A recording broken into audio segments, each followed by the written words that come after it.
If you don't know what you're switching into and you don't understand it, it's terrifying. Even if it's the right solution, even if it will actually do what you say, which is a whole other topic, but even if it does, just simply getting there. And so the change starts with, instead of saying in the old days of, hey, this is what we're switching to, guys, just figure it out, it's starting more definitely organic and grassroots. Put that coffee down. Creators are leaders. Be careful what kind of leaders you're producing here. Helen, we're both in sales. Let me tell you why I sucked as a salesman. They realized that to be in power, you didn't need guns or money or even numbers. You just needed the will to do what the other guy wouldn't. I'm not leaving. The show goes on. Well, hello there, friend. Welcome back to the Construction Leadership Podcast. I am your host, Bradley Hartman, and on this show, we bring you ideas and insights from construction leaders across the country every single week to help you lead more effectively. This episode is brought to you by the Simple Sales Pipeline. This is our own product. We built it for you. That's right. We built it specifically for the construction community. Why? Well, we continuously ran into and were coaching clients of ours who had sales professionals and business development managers that did not organize and value their sales pipeline. So heading into uncertain economic times, we would say things like, well, we know what our goals are for next year. Do we think we're going to be able to hit that? And why do we think that? And we wouldn't know. There would be lots of stories and anecdotes and lots of little details about negotiations. What we wanted was numbers. We needed a forecast. We needed a prediction. And we said, we're going to build it. It's the Simple Sales Pipeline. You can solve this problem in 30 minutes or less. Learn more at thesimpleSalesPipeline.com.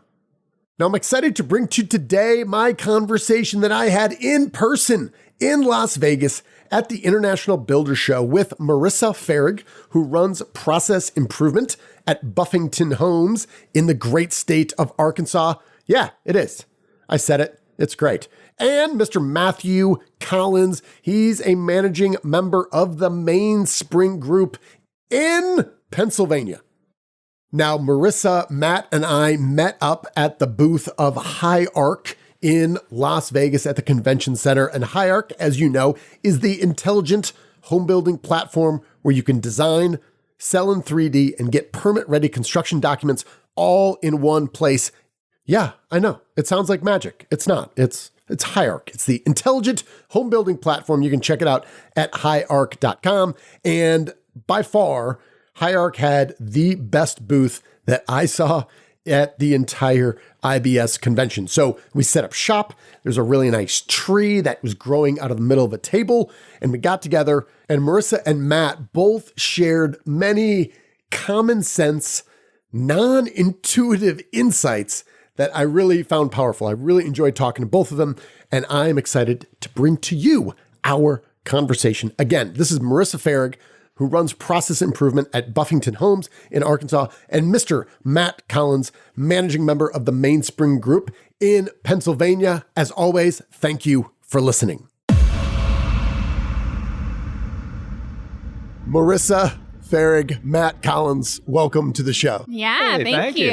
So we are here live from the International Builders Show at the Higharc booth, and we're going to be talking about multiple things. We're talking about home building. We're going to be talking about the search for the single source of truth, which is a phrase that I love. We're going to talk about change management, whether it's ERP systems or anything else, and leadership.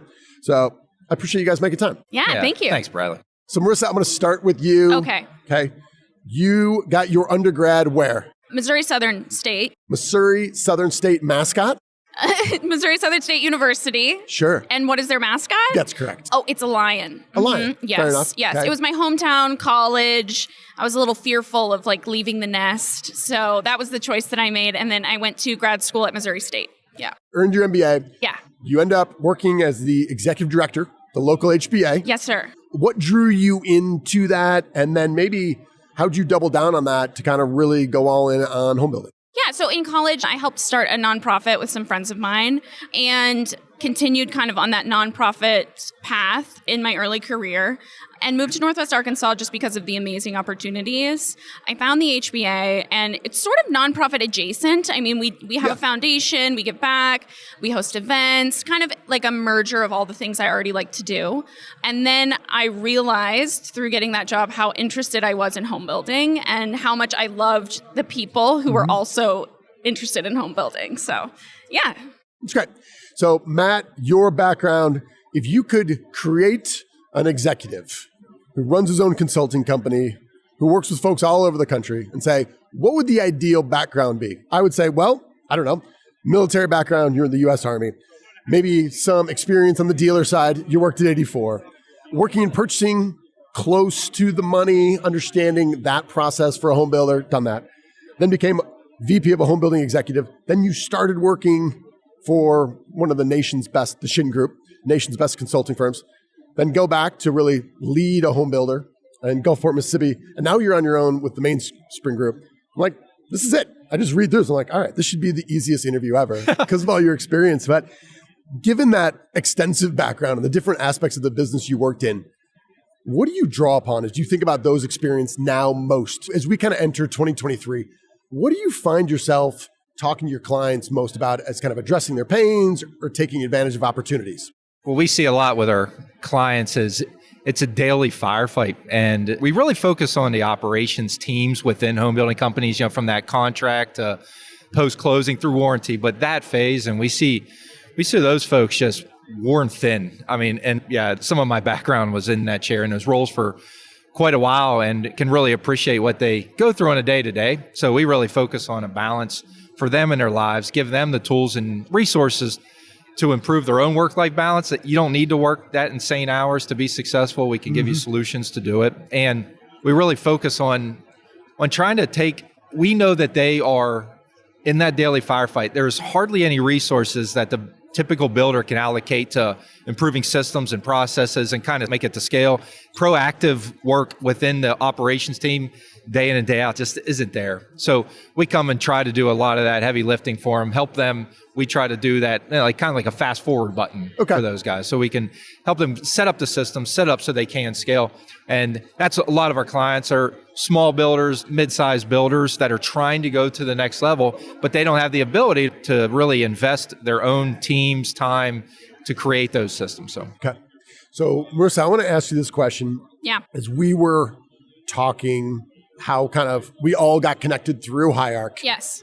I flash back to essentially, my first decade in home building when the question of who had the most up-to-date, accurate prints. And for the better part of a decade, it was a guy named Chuck. And he was the framer. He kind of ran the site. And he had this big blue van that was generally dirty. And amongst Copenhagen tins and McDonald's wrappers smashed in the front of the dashboard was the one set of prints. Yes. The prints. Correct. Those were the red line prints. And if someone says, how do you actually build this thing? Because I don't trust these. And you're like, no. Do not trust those. Yes. You can only trust Chuck's prints. How has that evolved over the years? And maybe where does kind of Higharc come into play based on your experience using them, recently? Yeah, so we definitely don't want our single source of truth to be Chuck's plans that are in his van. I think you're not always going to alleviate that happening, right? People in the construction industry, they love to print things. They love paper and having it in their hands. Yes. And I get that. I totally understand that. But I think reducing it as much as possible and making technology accessible to not just our field staff, but our trades is super important and a huge focus for us. This year, we're totally reimagining all of our software, and our philosophy behind how we were going to build it is field first. And I think you can build systems from a lot of different perspectives, from a purchasing perspective, from an accounting perspective. And oftentimes, I think that field perspective gets second place or third place to that. But they're in the field, they don't have 2 monitors, they can't make Excel spreadsheets, they can't make workarounds. So why would we build a system that isn't perfect for them? We're okay if our system isn't perfect for purchasing or perfect for accounting, but it has to be perfect for our field staff. So Got it. So as you hear that, Matt, walk me through exactly kind of the experience side, because I visited the website. In the past, we had Ed Kubiak and Connor Saddam on the show, kind of talking about Higharc, kind of the changes they were making. At the end of the day, though, I want to know about the practitioners. How is this thing being used, and plan integrity and trust to know what we're building and where we're building. And even if we go to a different municipality or we have a different code, how does that all become really cohesive? How does that all tie in your role when you are working with your clients from kind of the consulting perspective? That story of Chuck's van, that's same story can be told a million times in a million different dirty vehicles. And it's in that case, you knew the single source of truth, where was the most integrity, it was in there. Others didn't share that same perspective. And so there was a lot of people grabbing information from different places and saying, this is what I'm going to trust. So a lot of it is even from the get-go with the team, that for the entire team, direct home builders, the trades, the suppliers, to all know that they can rely on whatever that truth is. Because if they don't, it doesn't matter if it's a single source of truth, if multiple people trust varying things. And do you mind if I quick interrupt you? I don't want to bury the lead here. This idea of the single source of truth. Mm-hmm. What do we mean by that? Because I think when I hear it, I'm like, I know what it means to me. Yeah. And it I can resonates explain. Deeply. So I'm sorry to cut you off. No, go ahead. Answer that and we'll get back right back to you. Yeah. So when we started looking at Higharc and they were talking to us in the early days, they did pitch us on this idea of the single source of truth. And we were like, okay, what does that mean exactly? And I don't know if we fully understood what it meant until we started implementing it.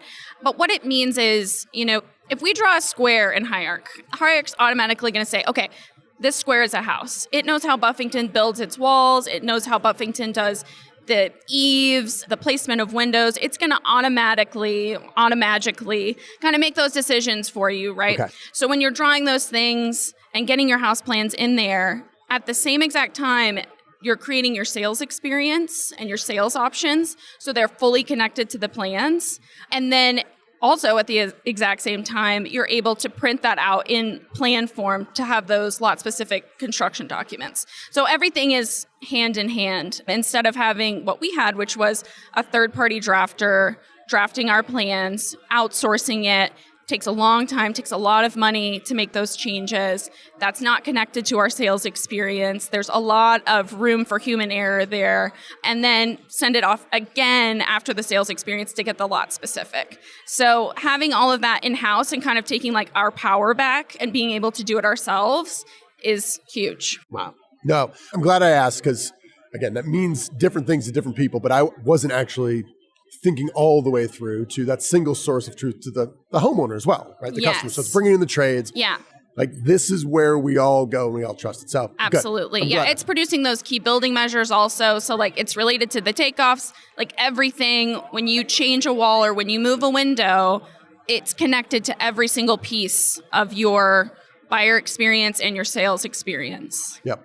Got it. All right. Matt, do you remember where you were when I cut you off and Marissa took over and we dove into the definition of the single source of truth? I'm not sure I do, but pick it up right from there. Maybe not precisely, but I think I can add some more color to that. Great, please do. When a builder has a customer choose a house, one of the things they often end up doing, and it was out of necessity, they get that buyer to sign the marketing piece, the marketing collateral. Then there's another set of plans that's created. So that is completely unattached to the construction drawing. Then the construction drawing comes out, and that regularly is not exactly the same as that marketing. Working with a client who felt the best solution was to not allow their customers to get the construction drawings. Because, hey, why deal with that? If this says 10'1" and it's 10'8", can't really tell by in the room, but if it's on the plan. So the solutions are, hey, here's this drawing. We're not going to build it. We're not actually going to build that at all. We're going to build this completely separate piece of information. Then that goes out to the field, and then it ends up in Chuck's van. That's another version. So you have all these disconnected, and that's just a plan. So Marissa mentioned the flow of information for purchasing. What is typically the source of truth for the purchasing system for a builder? It's the quantities in their purchasing software, completely disconnected from the plan itself. Unless the builder goes through some pretty difficult steps, arduous steps, scan it in, you get a PDF, you put a system over top. And there are good solutions out there to solve that in the near term, but there's nothing connecting it. What connects it is people, translators, and there's human error throughout that. So that is that idea of single source of truth. It's almost like you get it And then when you start to thinking about it even more deeply, the implications of that, all the way to that house being the single source of truth for that homeowner eventually, them having access to the same information. When does my water heater, filament need changed, or a filter in the HVAC? Could be part of that, so it's almost like asking, why not? Why can't we? And let's work towards that. Well, I think many of us in construction, whether we've been in there for a week and you start asking some simple questions, or 3 decades, is why is this so hard? Yeah. Absolutely. To say, here on a piece of paper, we drew it. Yeah. And can we all agree we're going to build this thing? And then, right. Anyway, I could go on a rant there. Marissa, I want to ask about takeoffs. Yes. If we look at the implications of how we bid, Yeah. how we do our own takeoffs, Yeah. someone's over here in the corner. I just printed out 2x3 sets of plans. That cost me $50 because I like to spread out. I like the little angled desk. I like it all, right? And then I got other people using, multiple different versions of automated software that can click a point and kind of figure all that out. If you think about in aggregate, how much time and waste on every job, or we have multiple subcontractors bidding out the same thing at the same time. Yeah. Tell me how that is either currently simplified or can be simplified in the future at Buffington. Yeah, so for us, a lot of our trades we've had for many years. They're old school pen and paper takeoff people. Yeah. And we have a lot of options. We're an option heavy production builder. Yep. And it can get very confusing for our trades to interpret that information, to actually what's changing, how does this move? We ask a lot out of them when it comes to that. Yeah. And there has to be a degree of guesswork in that also. And so I think with what Higharc is developing, that guesswork really gets reduced. We sat down with one of our roofers. He's been our roofer since the beginning. This is Jimmy. This is Jimmy. Talk to me about Jimmy. Jimmy, and old school takeoff guy, Okay. Arkansas to the max, great person. And we were like, take a look at this. We knew he would give us his, honest feedback. And he was blown away. And so basically it's similar to the sales experience. And if you've seen Higharc before, you can kind of click and add that third car garage and see it 3D and how that's going to look. Great for the buyer, but also great for the trade. So they have a similar experience, but next to that on the side is the key building measures, and they change as they change those options. So now Jimmy can just see when they do the 5-foot bump out, it adds this much. When they do the third car, it adds this much roof, and can give us really accurate takeoff information instead of being I'm not sure what all their options are, or, takes all that guesswork out of it. Yeah. Matt, maybe I'll ask you for the audience that either didn't see it or can't see it because it's audio only.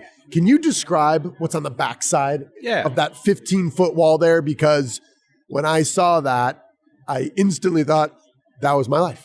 That is why these things are so hard. Maybe can you explain for the audience in a simple way what that is? Yeah, so if you're a builder, you try to keep the number of plans that you offer to a minimum, but market changes and they keep evolving, and you get the 3 and then the 4, then the 4A, so it goes. So if you just look at one plan and you take and say, all right, let's offer it in 3 elevations, pretty simple. Take the 3 options or elevations. And then on top of that, you offer a handful of structural options. When the exponential impact on all of the variations of that house are insane. And so on the backside of that, which the audience can't see, but it looks like initially you don't know if you're looking at the solar system. That's what I saw. And then the minute I walked up, it was just like this swirling little bits of points, but it was, and especially I didn't see how many options they had plugged in. It's only 18. It's only 18 options? And it equates to 70 million 79 variations. million. 70 million variations And of a we home have that you could a build. lot more than 18 options. We were like, we have to do this and that's calculation. one plan. Well, Marissa said the idea of having these 17 options chosen on this elevation, on this plan, and actually knowing what the real quantities are to be able to build that. You could have a lot of people do that for you, and they probably could. But is it instant? It takes time. And then you make one change to one thing out in a field or something changes.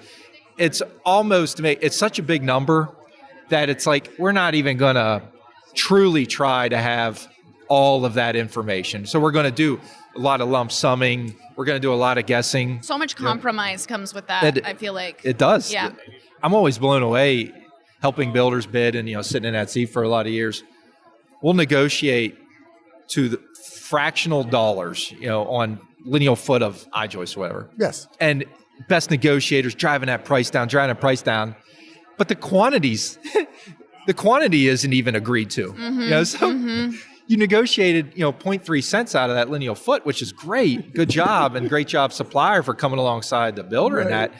But the variation in length is 130 feet on that house. Like, what are we even focused on? And how many people resonate with like Excel sheets and seeing those things on paper? Not only are you managing huge amounts of data, but you're managing it in a really kind of dry way. So to be able to visualize it and really understand and have a meaningful conversation about it, I feel it gets you so much further down the road.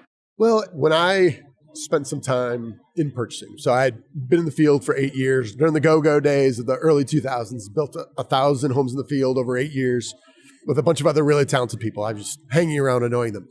And then I go into purchasing and I'm like, oh my gosh, because there wasn't a whole lot of transparency in the contracts and quantities, and we were too busy trying to just build whatever showed up, right? Now, all of a sudden, I found myself in purchasing faced with that one home, 3 elevations, 64 options, 100 million permutations, and saying, you know what I don't like anymore? I don't like what I'm doing here. And Marissa, I want to transition this to you because I think one of your goals for this year you wrote down at Buffington was to really look at costs. That was secondary, but really build more high quality homes, take care of the customers with fewer people, but happier people. Yes. So pulling, I think, back out from kind of the weeds of what we've been talking about on the tactical stuff, tell me a little bit of how you guys plan to do that, because I think for this whole industry, you could argue the whole globe coming out what we've been through the last couple of years, I think we have a lot of people that are looking around saying, am I enjoying what I do here? So maybe just share a little bit on how you guys plan to do this in 2023 and beyond. Yeah, we have a lot of growth ahead of us as a company, and one of our main goals this year, we focus on people, process, and purpose, but under process is build more homes with less stress, like bottom line. There's a lot of goals that go under that, but that's our primary focus when it comes to process. And so I think really heavily diving into that this year with our software and leveraging that as much as possible. We can't continue to grow our team the way on pace with our business. That's just not sustainable. And so, like I was saying earlier, we've kind of, with the software that we've chosen, taken our power back in a lot of ways and made it easier for ourselves to manage that data. And that's the biggest piece, definitely with purchasing specifically. So, okay. Yeah. Got it. Maybe on this a little bit, Matt, I'd like you to kind of speak just generally about change management. And every other week we've read a little newsletter, try to keep it under 1,000 words. And I wrote an article on kind of Southwest and what I called the ass-kicking line, which is something my dad used to always tell me I was in doing stupid things when I was younger. And the point was Southwest knew they had a software system for scheduling crews that really didn't perform well in extreme circumstances. And over the holidays, they had to cancel 17,000 flights and impacted a whole bunch of people, including our family, and kind of while I was writing about it. It's not uncommon. I'm sure you see this often. And what Marissa was talking about is we realize we have exceeded the capacity or capability of our current systems. We need to change. ERPs, whatever you're talking about, bringing in Higharc, finding that solution and figuring out how we're going to pay for it and believing in it as an executive team is one thing. Second thing is going to everybody from, Sandra, who works as a project manager, to Jimmy the roofer, to say, got good news for you. Everything you knew before, all those skills are going away. Something new. Whatever made us successful in the past, we're not going to do it anymore in here. And you have this, tumultuous experience you got to go through, but it's necessary to grow. Long-winded wind up here to my question. When you think about change management and how to get people to change when they don't want to change, where do you start? If you go to the operators, the Jimmys, and say, hey, great news, we're going to switch your entire system that you've known for years, but it's going to be awesome, man. It's going to be great. Trust me. It's going to take 2 months. It's going to be difficult, a couple months, and then if they've been around it all, they're like, yeah, okay. And they go find a job at a place that's using the system that they've understood. And you run that risk for sure. So I think Marissa alluded to what Higharc was doing. I think it's a good model. They go out and they talk and they understand. If people think that everything is fine here, change creates stress. stress comes from unknown and not having control. So if you don't know what you're switching into and you don't understand it, it's terrifying. Even if it's the right solution, even if it will actually do what you say, which is a whole other topic, but even if it does, just simply getting there. And so the change starts with, instead of saying in the old days of, hey, this is what we're switching to, guys, just figure it out, it's starting more definitely organic and grassroots, which is why as a consulting firm, we really focus on those operators to understand what is going on. And then the solutions that we suggest and what we help our clients land on is from that team up, the recommendation. What the ROI's got to be there. It's got to actually make sense. It's got to pencil out. But like you said, that's kind of secondary. First, is it going to actually stick? And when we're working with clients to determine that, we'll understand I was using an example last night of a deck installer that, man, you put brown deck on the gray deck. It's supposed to be gray. It was, you put brown. Like, how'd you screw that up? And he said, this is a true story. He said, Matt, do you know how many pieces of paper I have to read through to know what color of deck I need? I got to read through this entire packet. And buried on page 4 is that one. And then if you change it, and then in this case, changed it back, somebody put in there, no, not brown, it was gray, or vice versa. He didn't see it the third time, so going there and understanding that, like, this is actually real problem. Somebody's eating $1,800 of decking. And it probably is going to end up being a trade because the information was there. And as a builder, we can force that on them. It's not the right answer. So understanding those sort of challenges that they face on a day-in-and-day-out basis. So the trades, the operators, purchasing, estimating, field managers, how do they do schedule modifications? How do they approve checklist quality? Understanding that first, and then really working with them so that they understand, we can't actually stay here. If the solution to growth is just replicating, that's not a solution. There's no value that it's actually generated. So we have to actually scale. And is this scalable or not? If that deck guy now has to read 4 documents for every deck and he's going to do twice the amount of decks, is that real? No, it's not real. Let's come up with a better solution. Well, you bring up a great point. And I would say, yes, the trade is going to eat that $1,800 in the short term.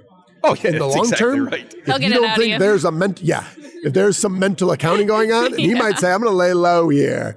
By June of 2024, I'm going to be made whole with interest. Yeah, then some more. Definitely. They figure out a way to turn that back for sure. Maybe just expand on that. And maybe just tell me about Buffington, maybe internally. Sure. I always think about kind of what's our internal marketing with any change initiative. How are we repeating the key messages that are going to resonate, now in the future to get people saying, okay, you know what? I'm in the boat. My oars might be out of the water, but I promise you, Marissa, I'm not going to be rowing the wrong way because I'm trying to go back to the shore that you want us to leave from. How are you guys planning that? Because it sounds like you've alluded to a couple different things.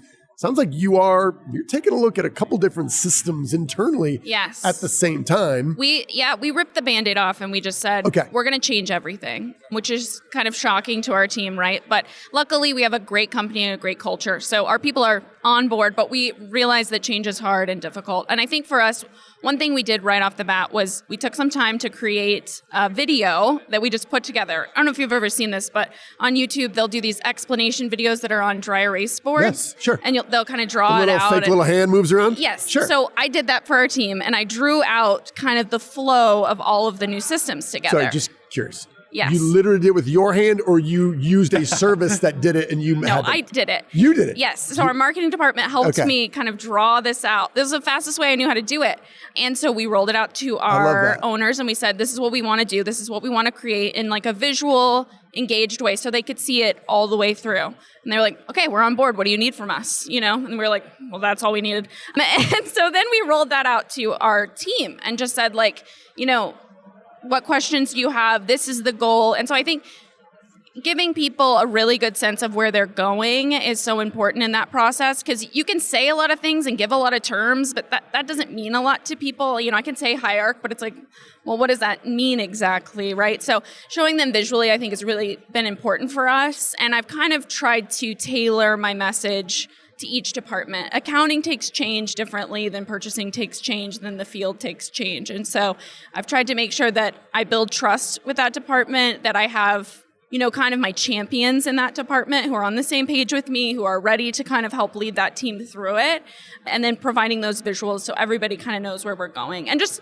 I mean, something as simple as vocabulary of like, this is Higharc, this is the sales portal, this is the new CRM, and just educating them in that, then the next time you train them, it gets easier and easier. So just little pieces at a time. I think there's a big insight in there that you kind of alluded to, which is you almost have a separate process improvement plan for each department. Yes. These are different people. They work together differently, which, right, I say that, you're like, that's obvious. Yet I can think of a couple clients right now, and they're like, here's the plan. I'm like, how does this work from finance to purchasing to the operations and the executive team? They're like, yeah, we're bowling them up into one thing. And you're like, well, some of them, that adoption or commitment to get behind it, or commitment to give it the Heisman, is going to come out faster if you don't kind of change that. So I think that's really smart. Oh, it's so funny. In my accounting meetings, it's very calm. They want to know what their homework is. It's just like a very gentle meeting, right? But then I go to purchasing and there's curse words and we're yelling at each other, and like in a healthy way, but like that's just what it is. So Okay. I'm watching the time. I know we've got a lot of stuff going on. I got a couple of questions to ask. I would be remiss. A lot of our listeners are going to be coming from kind of the dealer community as well as the distribution side. And I think I will often share just random details about my experience working for a builder and what we expect and the little things that made it easy or the little things that made it harder for us to do our jobs. So Matt, let me ask you if you have any recommendations, top thing or two. And again, knowing you started with 84, been through, and they have a fantastic management training program. Any recommendations you'd have for those folks that are listening to say, hey, this is something that maybe it's subtle, that a lot of people do, but people need to do it more and be more aware of it, or a lot more people on the supply and distribution side should be doing this to make it easier for builders to build? It's an example that was illustrates this well. One of the earlier builders that I worked with, we eventually switched from dimensional framing to I-joists, and we were pitched that several times, but it never penciled out. And we didn't believe at that time that the buyers were going to value the increase in cost, increase in price. So it was a lot of thanks, great opportunity, but just doesn't make sense.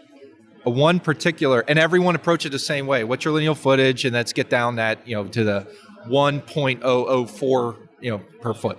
Another company came to us and said, what is the most important thing for you, purchasing team? Everyone wants this. It's great. Well, what's the issue? It's really that at the end of the day, the dollar amount we can't afford. And they said, okay, we're obviously not going to win on lineal foot price comparison dimensional. Let's try something else. And they tried some other things. They said, if we can redesign your layouts in a way that reduces the overall requirements and that brings the cost down, would that count? Heck yeah, anything's on the table, man, and let's try it. And they did. They were successful. They were able to bring their product into the largest regional builder, and that put them in the position to then go to those competitors and also sell. And it was a huge win. So that's an illustration to the answer.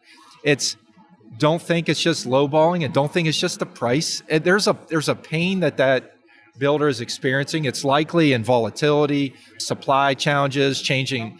When I have to call a buyer and say, hey, I need to change your hardwood.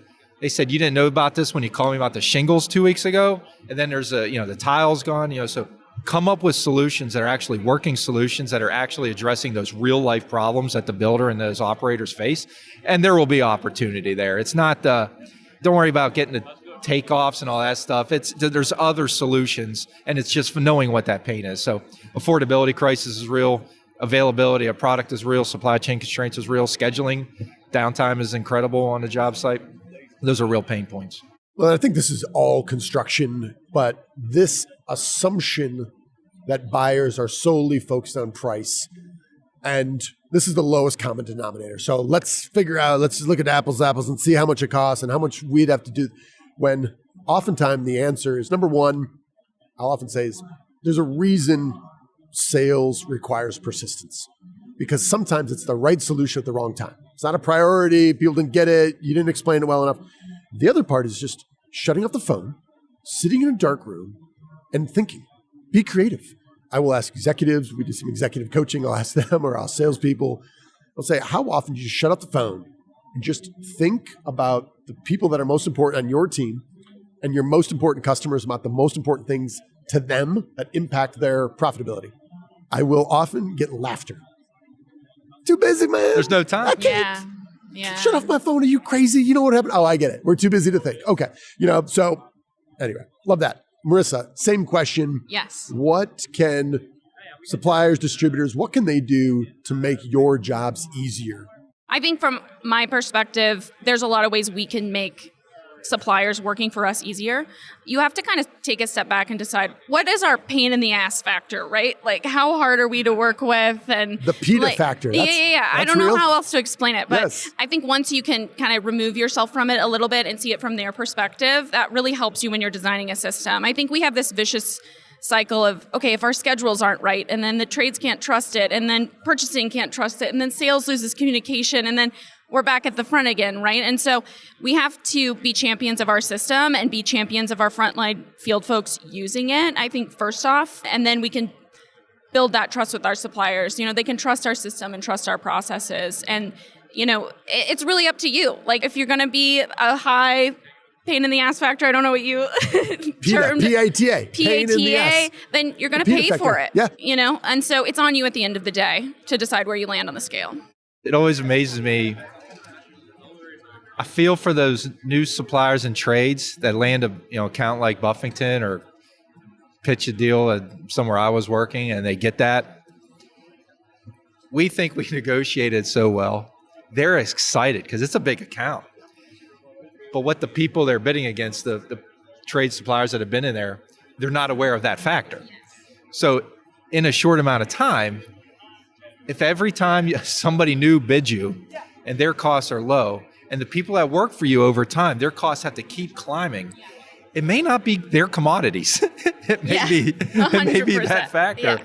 And to really have that conversation, I had a guy ask, I need an increase, Matt, $600 HVAC. And let's talk this through. He said, the pipe's going up. Like, well, I look at the index, that's not going up. So what is going on? He said, honestly, I don't know what's going on. I can tell you that I'm not making money on your account. Yeah. And so I just need it, man. I just need it. So I said, well, how many times do you drive to our job site? 7. How many times should you drive to the job site? 3. Yeah. Okay, do those things not cost more than a $600 increase? Let's assume it's $200 a trip. That's not crazy. That's $800 it costs. But you're asking me for $600 just to pay for our inefficiencies on the front end. What if I don't give you an increase? What if I actually reduce your price by $600, but I will pay you $200 every time we screw up? And you got to come for trips 4, 5, 6, 7. We'll pay it, and you'll get your $600 plus some.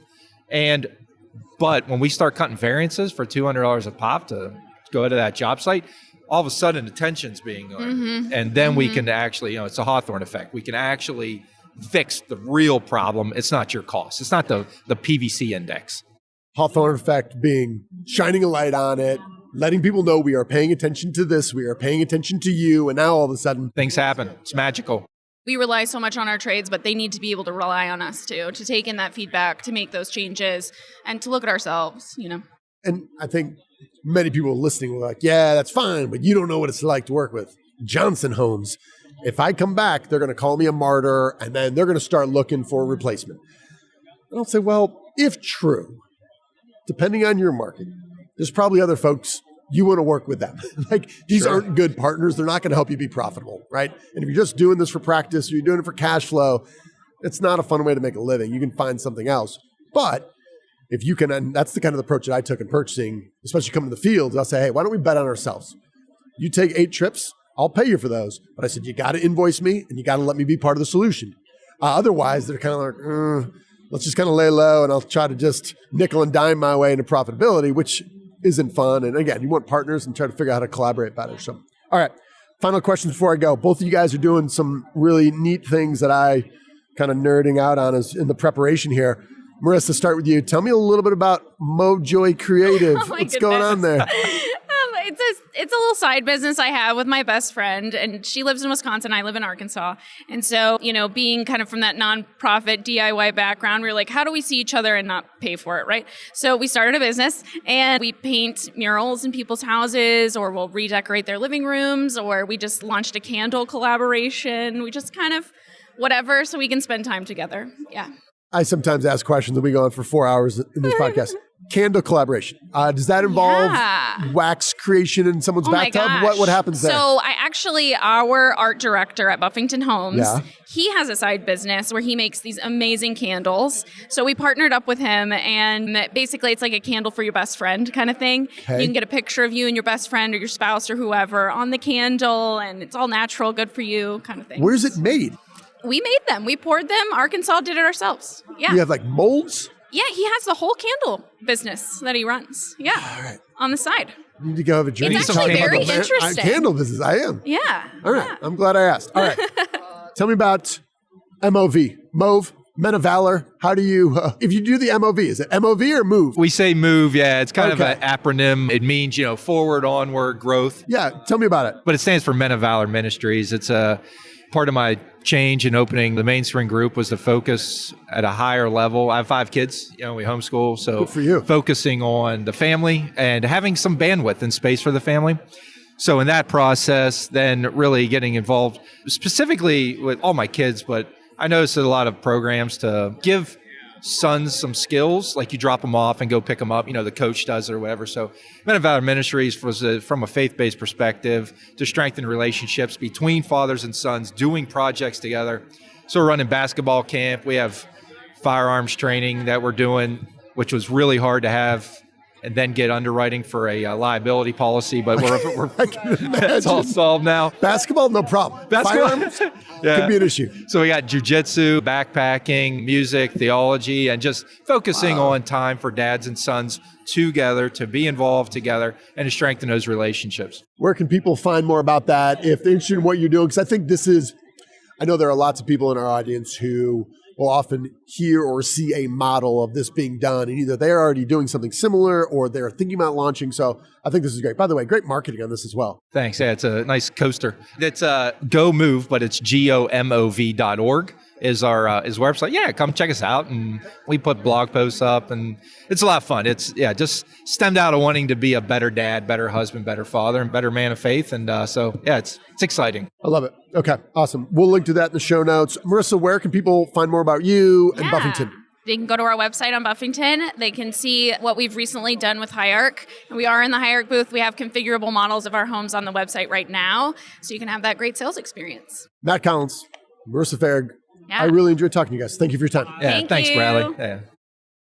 All right, then, friends, how did that go? Hopefully you enjoyed my conversation with Marissa Fahrig, who runs process improvement at Buffington Homes, and Mr. Matt Collins of the Mainspring Group. If you did enjoy this, if you got value from this, do 2 things. Number 1, share it with your network. That is why we do this, to help people in the construction community. And number 2, if you have a minute, and I can be so bold as to ask for a small favor, please rate and review us. That means more to us than you know, as we strive to grow our audience and bring the construction community closer together. This episode was brought to you by the Simple Sales Pipeline. If you are not valuing and organizing your sales pipeline in the future, you can solve that immediately in under 30 minutes. How? The Simple Sales Pipeline. Where can you find it? Well, we made that easy. It's thesimplesalespipeline.com. And of course, I want to thank Higharc. Higharc is the intelligent home building platform where you can design, sell in 3D, and get permit-ready construction documents all in one place. That's online. That's how you check that out. However, I also want to thank the crew that was at the Higharc booth in Las Vegas. They were extremely gracious and helpful and allowed us to record these podcasts. And we recorded video of this conversation with Marissa and Matt. That is available on YouTube, and we put it in a small bite-sized chunks so you can easily share it. How much does it cost? Great question. Nothing. It's free. The giving never ends over here at the Construction Leadership Podcast. Just go to YouTube. That's what all the cool kids are doing. And just look up Bradley Hartman and Co. You're going to see it. You're going to see Marissa and Matt's beautiful faces, and you can share it until the cows come home, as they say in both Arkansas and Pennsylvania. All right, I think I'm done here. Let's get the hell out. You, my friend, you are owed nothing. Deliver value first. Make it a great week.